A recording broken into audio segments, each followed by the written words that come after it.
Supreme court न्यायमूर्ति जितेंद्र महेश्वरी की मां स्वर्गीय मोहन प्यारी महेश्वरी की स्मृति में जोरा में हुआ स्वास्थ्य शिविर का आयोजन। जोरा तहसील मुख्यालय पर आज सुप्रीम कोर्ट न्यायमूर्ति जितेंद्र महेश्वरी की मां स्वर्गीय मोहन प्यारी महेश्वरी की स्मृति में आज स्वास्थ्य शिविर का आयोजन हुआ। न्यायमूर्ति जितेंद्र महेश्वरी ने अपनी बात कहते हुए बताया कि जन कल्याण के ऐसे शिविरों से समाज के अंतिम व्यक्ति तक को लाभ मिलता है। आज इस शिविर में जितने भी मरीजों की जांच हुई है उसमें से गंभीर बीमारी से ग्रसित कोई मरीज निकलता है तो उसको मुरैना, ग्वालियर, दिल्ली, भोपाल तक निःशुल्क इलाज दिया जाएगा। उन्होंने ये भी कहा कि जन कल्याण के कार्य बिना किसी भेदभाव के होते रहना चाहिए। सबको दोस्त बनकर जियो, जिससे अधिक से अधिक लोगों को लाभ मिल सके। वहीं मुरैना कलेक्टर अंकित आस्थाना ने अपनी बात कहते हुए बताया, कैंपों के माध्यम से सभी व्यक्तियों को इलाज और सुविधा मिलती है। इस स्वास्थ्य शिविर में समाज सेवी संस्था रोटरी जिला 3038, 3053 एवं राजकृष्ण तनखा फाउंडेशन एवं support and care cancer group support education society Gwalior का भी पूरा सहयोग रहा है। शिविर के पहले दिन 2079 मरीजों की जांच के उपरांत 320 मरीजों को रेफर के लिए चयनित किया गया, जिसमें मेडिसिन के 26, नाक कान गला के 33 मरीज, शिशु रोग सहित कई लोगों की जांच की गई। शिविर में गंभीर हालत में एक मरीज आया जिसको एडवोकेट आशुतोष महेश्वरी द्वारा तत्परता से स्वयं स्ट्रेचर पर ले जाकर चिकित्सा सेवा हेतु भर्ती कराया गया है। स्वास्थ्य शिविर में पूरे मुरैना जिले की पुलिस का भी स्थानीय सहयोग रहा है। वहीं सुप्रीम कोर्ट न्यायमूर्ति जितेंद्र महेश्वरी ने इस स्वास्थ्य शिविर को लेकर पूरे मुरैना जिले प्रशासन, खासकर मुरैना कलेक्टर अंकित आस्थाना व उनके पिताजी की खूब सराहना की। पराशर जी ने बताया कि रोटरी हेल्थ मिशन के माध्यम से एक बृहद स्तर का मेडिकल कैंप जो कि मुरैना में प्रस्तावित है 26 मार्च से 2 अप्रैल तक महेश्वरी सर की मदर की पूज्य माता जी की स्मृति में हेल्थ कैंप की जहाँ तक बात है, मैं आई थिंक ये मेरा तीसरा अवसर है सर कि मैं जोरा में आके हेल्थ कैंप में सहभागिता अपनी दे पाया हूँ। और मेरा हमेशा यही मत रहा है कि जब हम अपने देश की बात करते हैं जहाँ the sheer numbers of population are so high कि प्रशासनिक तौर पे कई बार हमारा जो आउटरीच होता है वो आखिरी व्यक्ति तक नहीं पहुँच पाता, और इस बात को कहने में कतई कोई संकोच नहीं होना चाहिए। विशेषकर जब हम चिकित्सा और शिक्षा के क्षेत्र की बात करते हैं तो ये आधारभूत मूलभूत चीज़ें हैं जो हर नागरिक तक समान प्रकार से पहुंच सके। यही शासन और प्रशासन का हमेशा उद्देश्य रहता है। समय समय पे इस प्रकार के एनजीओ, सिविल सोसाइटी ऑर्गेनाइजेशंस के माध्यम से जब हम लोगों को मौका मिलता है बृहद स्तर के कोई कैंप आयोजित करके लोगों तक उन्हीं सुविधाओं को पहुँचाना जो हमारे गैप एरियाज है वहाँ तक कवर कर पाना, तो ये ना सिर्फ एक प्रशासनिक जिम्मेदारी बन के रहता है, लेकिन एक इस प्रकार का काम है जो मन से हमेशा किसी भी अधिकारी को बहुत ज़्यादा उत्साहित करता है। क्योंकि जब आप किसी ज़रूरतमंद व्यक्ति तक आवश्यक चिकित्सा सुविधा पहुंचाते हैं तो उसके दिल से निकलने वाली जो आवाज़ होती है वो कहीं ना कहीं आपको पुण्य कमा के देती है, जिसमें आप सिर्फ माध्यम मात्र है।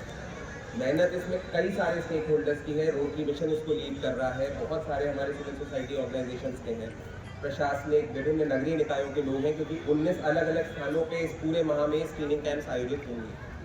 तो सभी लोगों ने अभी तक जो कोऑर्डिनेटेड एफर्ट किया है उसी का एग्जाम्पल था जो आपको पराशर जी ने पहले बताया कि जहां हमारी अपेक्षा 500 की ओपीडी की थी, वहां हम लोगों ने पिछले 2 दिनों में सबलगढ़ में हमारी 3000 की ओपीडी हो पाई, और लगभग 270 के ऊपर लोग हैं जिन लोगों को हायर ट्रीटमेंट के लिए सर्जरीज हो या कोई भी और इंटरवेंशन हो उसके लिए आइडेंटिफाई किया गया।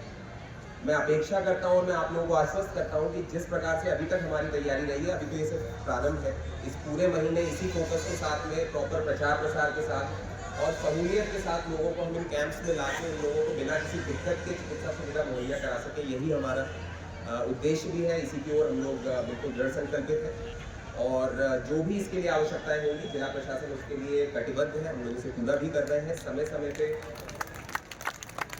प्रतिदिन हम लोग ये एक्सरसाइज भी अपने एंड पे कर रहे हैं कि कैंप्स की जो भी हमारी लर्निंग्स है क्या सुधार किया जा सकता है आने वाले कैंप्स में, जिससे कि फॉल्ट फाइंडिंग की बजाय हम लोग सुधारात्मक चीज़ों पर ज़्यादा ध्यान दे सकें। आज आप सभी लोगों के बीच मुझे आने का मौका मिला, अपनी बात रखने का मौका मिला, इसके लिए मैं बहुत बहुत आभारी हूँ। आप सभी लोग यहाँ पे बड़ी संख्या में आए हैं, बहुत बहुत धन्यवाद आप लोग रहेंगे। और मुरैना में ऐसे लोग जिनको कोई विशिष्ट बीमारी है या कोई तकलीफ है उसके इलाज के लिए वो मुरैना में उपलब्ध रहेंगे। अभी स्क्रीनिंग हो जाएगी, स्क्रीनिंग के बाद उन विशिष्ट लोगों को मुरैना के लिए रेफर कर दिया जाएगा और 26 मार्च से 2 अप्रैल के बीच में वहाँ उनके ऑपरेशन भी तुरंत हो जाएगा। तो ये इस तरह का कैंप है, ये इसकी प्रारूप है जो आप लोगों को शायद सब लोगों ने बता दी। बात ये आती है कि मैं कभी सोचता हूँ कि मैं कैसे अपनी जन्मभूमि के प्रति उनका ऋण अदा कर सकता हूँ।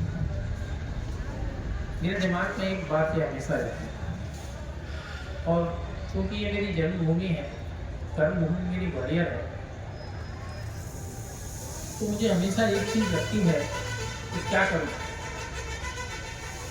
तो किसी ने मुझे बड़ी अच्छी सलाह दी और उन्होंने कहा कि तुम सबके दोस्त बन के जियो। अगर तुम दोस्त बन के जियोगे तो बड़ा अच्छा रहेगा। तो जब मैं जौरा आता हूँ, मुख्य अतिथि और ये सब तो ठीक है, लेकिन यहाँ मैं एज ए सुप्रीम कोर्ट जज नहीं आता। जिलाधीश बैठे हैं, सुप्रीम कोर्ट पुलिस बैठे हैं, कभी मेरा फ़ोन गया हो किसी के लिए, ये मैडम बैठे हैं, ये विजिलेंस स्टूडेंट बैठे हैं, दोनों, कभी मेरा किसी के लिए फ़ोन गया हो। क्यों?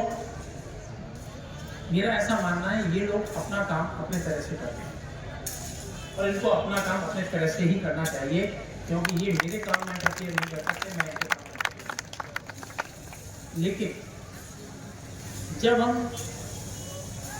जन कल्याण की बात करते हैं तो जन कल्याण की बात में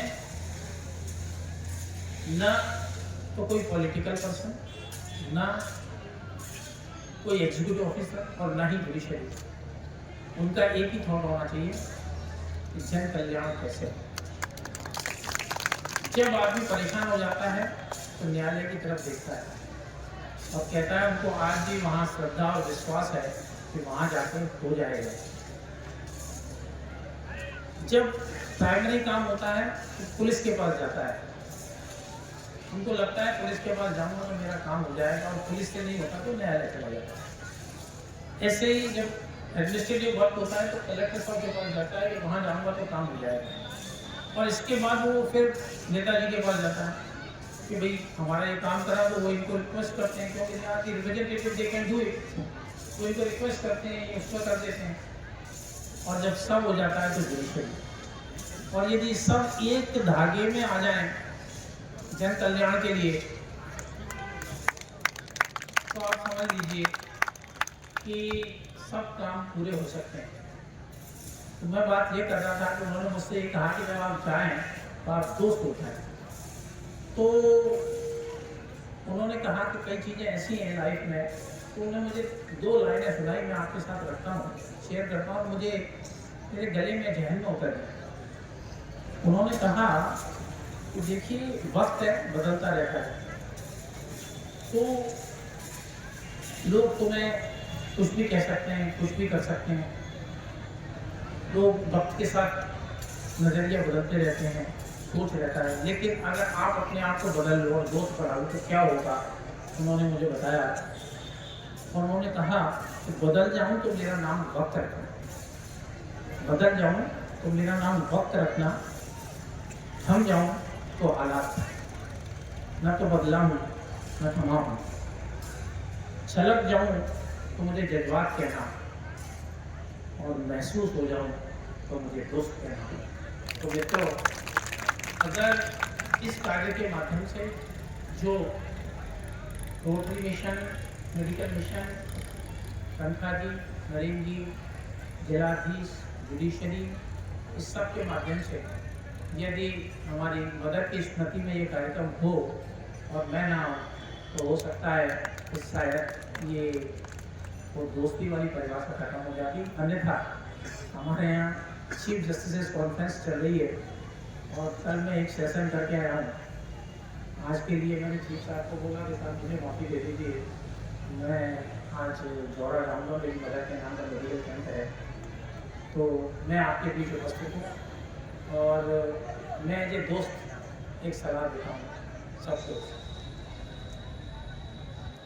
इस जौरा नगर में, इस शहर में, इस ज़िले में बहुत से लोग हैं।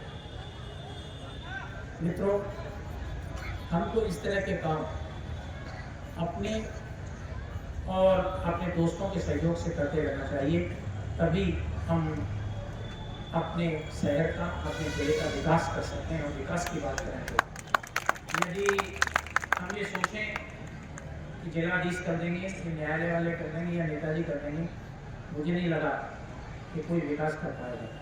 विकास वो सिर्फ आप स्वयं कर सकते हैं और इस सब के लिए आपको स्वयं फैसला लेना होगा कि मैं क्या कर रहा हूँ। अपने अंतर्मन में जरूर झांकिए